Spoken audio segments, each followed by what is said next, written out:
आदित्य हृदय स्तोत्रम। श्री स्थानिक ने कहा कि हे द्विश्रेष्ठ, मैं आपकी शरण में हूँ। कृपा मुझे ये बताएं कि सूर्य के उदीयमान होने पर उपस्थान किस प्रकार करना चाहिए। सुमंत बोले, पूर्व काल में महाभारत युद्ध से निवृत्त होने के पश्चात एक बार अर्जुन ने शंख चक्र गदाधारी भगवान श्री कृष्ण को दंडवत प्रणाम करके विनीत भाव से ऐसा ही प्रश्न पूछा था।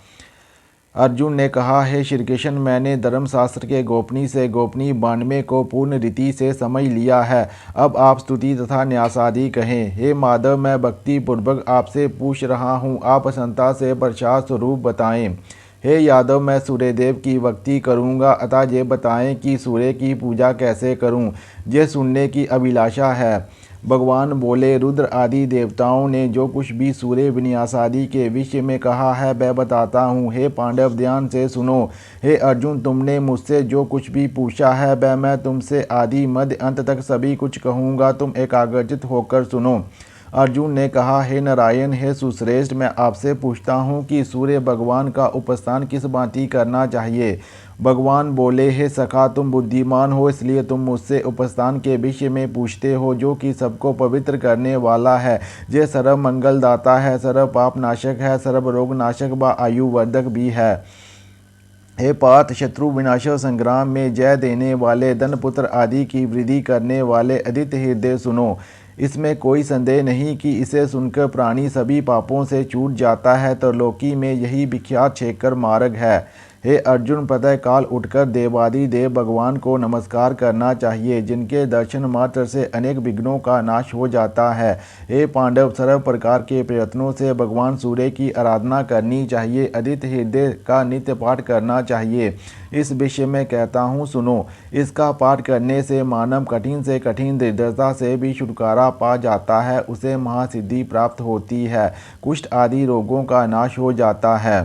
अथ स्तोत्रम।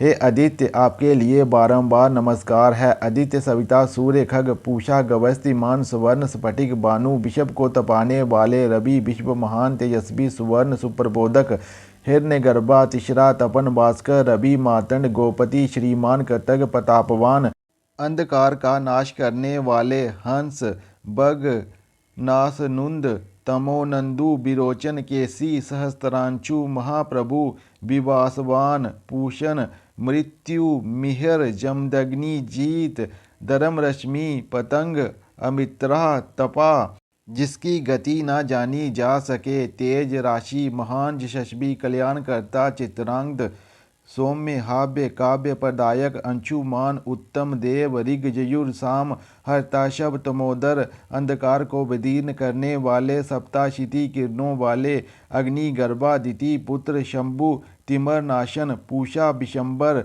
मित्र, सुंदर, प्रतापवान, सुवर्ण, आतपी, मंडली, बासवान, तापन, सर्वतापन, कृत, विषव, महातेजस्वी, सर्वरतन, म्योद्भव, अक्षर, शर, प्रभाकर, विभाकर, चंद्र, चंद्रागुंद, सौम्य, हाव्य, काव्य प्रदायक, अगारक, गदा, अगस्ती, रक्ताशय, अंगवर्धन, बुद्धि, बुदासन, बुद्धि, बुदात्मा, बुद्धिवर्धन, वृद्धवानु, वृद्धवासो, वृद्धात्मा, बृहस्पति, शुक्ल रेता, शुक्लांग, शुक्लभूषण, शक्तिमान, शक्ति स्वरूप, आप धीरे धीरे चलते हैं। अनादि आदि तेजो राशि, महातप, अनादि आदि रूप, आदित्य, दिग्पति, यम, बाण, सबरूप, सवर, बानु, बानु, दीप्तिमान, धूमर केतु, महाकेतु, सर्वकेतु, अनुतम, तिमर वर्ण, शंभु, श्रेष्ठा, मार्तंड।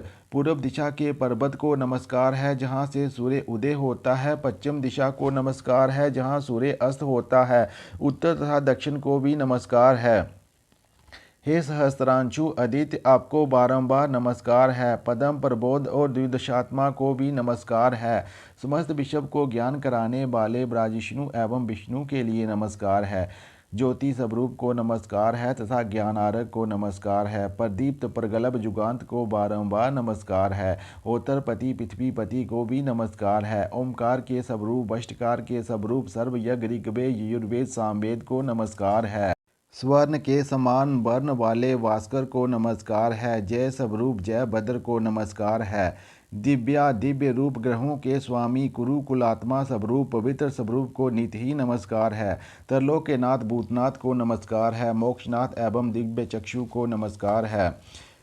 तुमी योति द्युति, तुमी ब्रह्मा विष्णु एवं प्रजापति हो, तुमी रुद्र रुद्रात्मा वायु अग्नि हो। 2200 योजन अर्धनिमिष मात्र में जाने वाले आपको नमस्कार है। 9,01,200 योजन एक घड़ी में जाने वाले आपको नमस्कार है। आगे पीछे और पास से आपको नमस्कार है। हे सूर्यदेव, आपको सर्वदा नमस्कार है। राक्षसों को मारने वाले, सोम सूर्य अग्नि नेत्र वाले, दिव्य व्योम सर्वतंत्र में वेदांत वेद समस्त कार्यों के आदि साक्षी हरित वर्ण वाले स्वर्ण वर्णी को बारंबार नमस्कार है। अरुण माद माह में सूर्य, फागुन माह में वेदांग, चैत्र माह में और भानु, वैशाख माह में तपा करते हैं। ज्येष्ठ माह में इंद्र, आषाढ़ माह में रवि, श्रावण माह में गवस्ती एवं भाद्रपद में यम तपते हैं। अश्वन में स्वर्ण रेता, कार्तिक में दिवाकर, माघ शीर्ष में मित्र, पौ में सनातन विष्णु तपते हैं। अधिक माह में पुरुष, उससे अगले मासों में इसी भांति कल्पना करनी चाहिए। इस प्रकार ये 12 आदित्य काश्यप कहे जाते हैं, जो कि 12 महीनों में यथाक्रम से तपा करते हैं। हे राजा, उग्र रूपी महात्मा विषभ रूप धर्म अर्थ काम मोक्ष के प्रस्फुट के कारण सर्वदा तपते हैं। सर्व पापों को हरने वाले आदित्य की 1 बार, 10 बार, 100 बार, 1000 बार पूजा करनी चाहिए। विषभ रूप से तपने वाले यही सूर्य सृजन करता तथा संहार करता है। शिव विष्णु ब्रह्मा प्रजापति भी है। महेंद्र काल यम वरुण नक्षत्र ग्रह तारादीप विषभ तापन वायु अग्नि धना दक्ष बुध करता स्वयं प्रभु ही हैं। सूर्यदेव ही समस्त देवों के देव हैं। समस्त संसार इन्हीं की माया है। समस्त प्राणियों के कर्ता संहर्ता संरक्षक यही सूर्यदेव हैं। लोक अनुलोक सप्तद्वीप एवं सागर भी यही हैं। सप्त पतालों में निवास करने वाले दैत्य दानव राक्षस दाता विदाता बीज क्षेत्र एवं प्रजापति यही हैं। अपनी किरणों द्वारा प्रजा को नित्य दान करते हैं। यज्ञ स्वाहा सबदा हरीम श्रीम एवं पुरुषोत्तम सूर्य ही हैं। ये ही समस्त प्राणियों के अंत निर्हित देव हैं। सूक्ष्म व्यापक सनातन समस्त प्राणियों के ईश्वर परमेष्ठी प्रजापति सूर्यदेव ही हैं। कालात्मा सर्वभूतात्मा वेदात्मा विश्वोत्मुख जन्म बुढ़ापा मृत्यु व्याधि संसार के व्यय का नाश करने वाले सूर्यदेव ही हैं। दरिद्र व्यसन आदि के नाशक श्रीमान दिवाकर विकीर्तन विवासवान मार्तंड भास्कर रवि सूर्यदेव ही हैं। संसार को प्रकाशित करने वाले श्रीमान लोक चक्षु गृहपति लोक साक्षी तरलोकी नाथ करता हरता एवं अंधकार का नाश करने वाले स्वयं सूर्यदेव ही हैं। तपन तापन सूची शब्दाशब वाहन गवस्त हस्त किरणें ही जिनके हाथ हैं। ब्रह्मांड के सभी देवों द्वारा नमस्कृत भगवान श्री सूर्यदेव ही हैं। आयु आरोग्य ऐश्वर्य आदि जिनकी प्रसन्नता से प्राप्त होते हैं, ऐसे आदित्य हृदय स्तोत्र का पाठ करना चाहिए। ये पाठ इन नामों से प्रातः काल उठकर जो नित्य स्तुति करता है, उस मनुष्य को रोगों का भय नहीं रहता। ये पाठ जो मनुष्य एक संध्या द्वि संध्या में 1 बार 2 बार इसे पढ़ता है, वह समस्त पापों से छुटकारा पा जाता है और उसे व्याधियों से कोई व्यय नहीं रहता। ये निश्चित है, इसमें कोई संशय नहीं है। जो प्राणी दिन में 3 बार इस स्तोत्र का पाठ करता है, वह पाठ करवाता है, वह परम पद को प्राप्त होता है। जो पाप दिन में किया जाता है, वह उपासना से नष्ट हो जाता है। जो पाप रात्रि में किया जाता है, वह रात्रि के अनुष्ठान से नष्ट हो जाता है।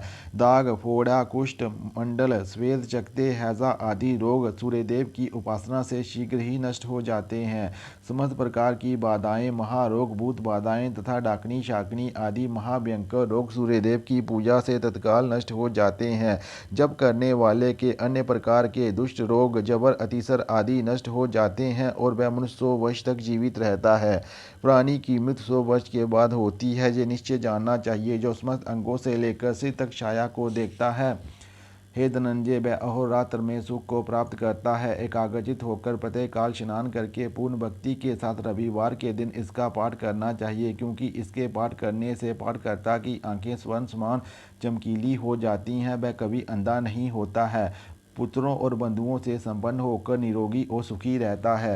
जो व्यक्ति परम पुण्य सूर्य भगवान के नामों से विभूषित आदित्य हृदय का पाठ करता है, वह समस्त सिद्धियों को पा लेता है और उसे सर्वत्र विजय प्राप्त होती है।